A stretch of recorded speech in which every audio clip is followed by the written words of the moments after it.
Muy buenas tardes. Esta tarde les hablaré sobre las relaciones internacionales y la evolución de su historia. Surge con la aparición del Estado-nación en Europa posmedieval. Estos estados son producto de un largo proceso que trajo el viejo mundo después de la caída del Imperio Romano en manos de los pueblos bárbaros. La última gran guerra que marcó las relaciones internacionales fue la Guerra de los 30 años. La misma se inició en el Sacro Imperio Romano Germánico, lo que comenzó por un asunto religioso que se le agregaron factores políticos y económicos, lo que consiguió que el conflicto se extendiera hacia casi toda Europa. La Paz de Westfalia fue el nombre del acuerdo que puso fin a las hostilidades y al mismo tiempo marcó el nacimiento del sistema clásico internacional. El primer acuerdo internacional nació en la región de Alemania-Westfalia, dio como origen al nacimiento del derecho internacional público, sentó las bases para el establecimiento del equilibrio del poder y las relaciones internacionales. El sistema clásico internacional se extendería desde 1648 hasta el Congreso de Viena de 1815. Acuerdo que se llevó a cabo para reorganizar las fronteras europeas que habían sido salvajemente trastocadas por los sangrientos y brutales guerras napoleónicas que habían iniciado en 1799. El sistema clásico de transición nace en el Congreso de Viena de 1815 y se extiende hasta 1919.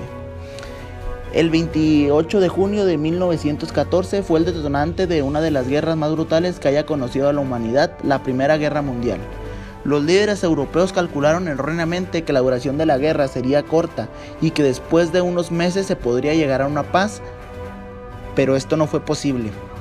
El presidente de los Estados Unidos de América, Wilson, había propuesto sus famosos 14 puntos. En síntesis, Wilson proponía que el respeto a las nacionalidades, es decir, a la autodeterminación de los pueblos, a tener el gobierno y la nacionalidad que quisieran, reducción de los armamentos nacionales al mínimo posible, desaparición de la diplomacia secreta, o lo que es lo mismo decir, los tratados internacionales deberían de ser de carácter público y superación de las barreras comerciales. La enorme carga económica impuesta a Alemania por el concepto de reparación de la guerra y el crack económico de los años 30 fueron causa fundamental para el surgimiento de un nacionalismo alemán en los ánimos revanchistas por las humillaciones del Tratado de Versalles impuestas a Alemania por las naciones vencedoras en la Primera Guerra Mundial. En 1933 la República de Weimar cae y el Partido Nacionalista Alemán de los Trabajadores, mejor conocido como el Partido Nazi, llega al poder de manos de Adolf Hitler. Se inicia entonces uno de los momentos más oscuros en la historia alemana y de Europa. Con la invasión alemana a Polonia el 1 de septiembre de 1939 se inicia la Segunda Guerra Mundial. El conflicto se extiende por 4 continentes. Solo América resultó inmune a esta lucha en su territorio. Las nuevas máquinas de guerra eran capaces de causar enorme destrucción, como nunca antes se había visto en el mundo. La población civil sufrió grandes pérdidas y el número de bajas fue incluso superiores a la Primera Guerra Mundial. Las ciudades enteras fueron arrastradas por los bombardeos, como por ejemplo Hiroshima y Nagasaki. Son prueba enorme del poder destructivo de las nuevas armas nucleares que se crearon en esa época. El advenimiento de una nueva era de las relaciones internacionales sería marcado por un enfrentamiento ideológico al terminar la Segunda Guerra Mundial.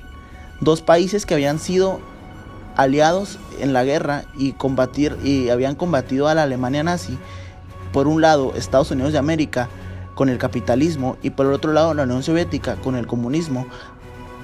La desconfianza que mutuamente se tenían no contribuyó a nada la distinción en las relaciones de las nuevas superpotencias. La sociedad de naciones, que había sido nula y no había parado las guerras, se originó a que naciera otra organización mundial, que esta sería la ONU, la Carta de las Naciones Unidas, que se firma el 26 de junio de 1945. El nuevo organismo supranacional sería el nuevo encargado de regir, de acuerdo con el derecho internacional, las disputas que se pudieran seguir entre los países. Entre otros puntos, la ONU buscaría la paz internacional. Un rasgo predominante de las relaciones internacionales en el mundo bipolar es que los enfrentamientos de las grandes potencias se dieron en la periferia, como por ejemplo puede ser la guerra de Corea del Norte y Corea del Sur, guerra de Vietnam, guerra de árabes israelíes, crisis de los misiles en Cuba y las guerras civiles en Centroamérica. Son algunos de los muchos conflictos liberados en los que cada bando estaba apoyado por uno o por otra superpotencia, pero sin llegar a atacarse directamente entre ellos. Finalizando la década de los 80, la humanidad en un mundo globalizado fue testigo en sus televisores cómo en Berlín la gente con sus manos y con martillo, con lo que fuera, derrumbaba el muro que los había dividido por más de 3 décadas. La Unión Soviética había caído. El 11 de septiembre del 2001, 2 aviones comerciales se estrellaron en las torres 1 y 2 de World Trade Center en Nueva York. Un tercer avión se estrellaba en el Pentágono de Washington, D.C., mientras que un cuarto avión presuntamente dirigido hacia la Casa Blanca era interceptado y derribado antes de llegar a su objetivo. Casi 3.000 civiles murieron en un acto terrorista más sangriento ocurrido en los Estados Unidos y que se ha visto en el mundo contemporáneo. Las relaciones internacionales serían modificadas a partir de este momento.